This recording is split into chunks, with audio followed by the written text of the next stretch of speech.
ក៏មានចិត្តមេត្តានាំគ្នាផ្ដល់បាយកកបាយក្តាំងឲ្យនាងបានហូបជារៀងរាល់ថ្ងៃគិតទៅនាងធីតានេះពិតជាគួរអាណិតណាស់អញគួរតែសង្គ្រោះនាងចុះ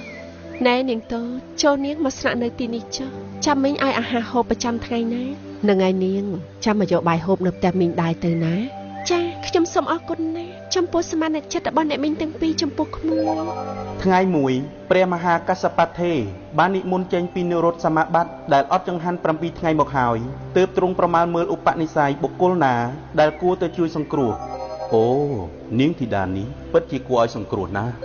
អាត្មាអញគួរទៅសង្គ្រោះនាងធីតានេះចុះបើអាត្មាអញទៅសង្គ្រោះនាងធីតានោះនាងប្រកាសជាប្រគិនបាយក្តាំមិនខានឡើយខណៈនោះព្រះឥន្ទបានជ្រាបដំណើររឿងថាព្រះមហាកសបត្ថេនឹងនិមន្តទៅប្រោសនាងធីតាកំសត់នោះទើបទ្រង់ប្រែកាឡាខ្លួនជាមានុម្នាក់កាន់អាហារទៅស្កាត់ផ្លូវរបស់ព្រះមហាកសបត្ថេបបិទ្ធព្រះមហាទេសូមនិមន្តឈប់សិនខ្ញុំព្រះករុណាសូមប្រគិននៅចង្ហាន់ផងអូមានុនេះគឺជាព្រះឥន្ទប្រែកាឡាខ្លួនទេតាណែមហារីកុំធ្វើដូច្នេះអីចូលជាចេញទៅសូមព្រះមហាទេមេត្តាទទួលចង្ហាន់នេះដោយអនុគ្រោះផងណែមហារីចូលកុំប្លន់សម្បត្តិរបស់នាងធីតាកំសត់នោះអីចូលជាចេញចុះព្រះឥន្ទកាលព្រះមហាកសបត្ថេទ្រង់ហាមឃាត់មិនទទួលចង្ហាន់ដូចនេះដល់ទៅ2ដងទើបនិមិត្តខ្លួនដូចដើមរួចវិលត្រឡប់ទៅកាន់ទេវលោកវិញព្រះមហាកសបត្ថេបានបន្តដំណើរឆ្ពោះទៅកាន់ទីដែលនាងធីតាកំសត់ស្នាក់នៅទើបឈរនៅចំពោះមុខនាងធីតាបានឃើញព្រះមហាទេមកដល់ក៏កើតចិត្តជ្រះថ្លាយ៉ាងក្រៃលែងព្រះធរៈនេះមកប្រអញហែងតាអញចំជាស្ត្រីមានលៀបប្រសើរណាស់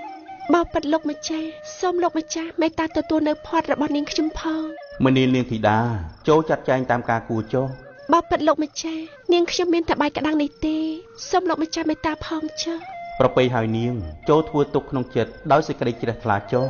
កាលព្រះមហាកសបត្ថេបានទទួលបាយក្តាំងពីនាងធីតាកំសត់ហើយក៏ងាកមើលនាយអាយព្រះមហាកសបត្ថេបានទទួលបាយក្តាំងពីនាងធីតាកំសត់ហើយក៏ងាកមើលនាយអាយបំរុងនឹងរកកន្លែងឆាន់ពួកមហាជនបានឃើញអាការៈដូចនេះក៏បានក្រាលអាសនៈប្រគិនលោកឆាន់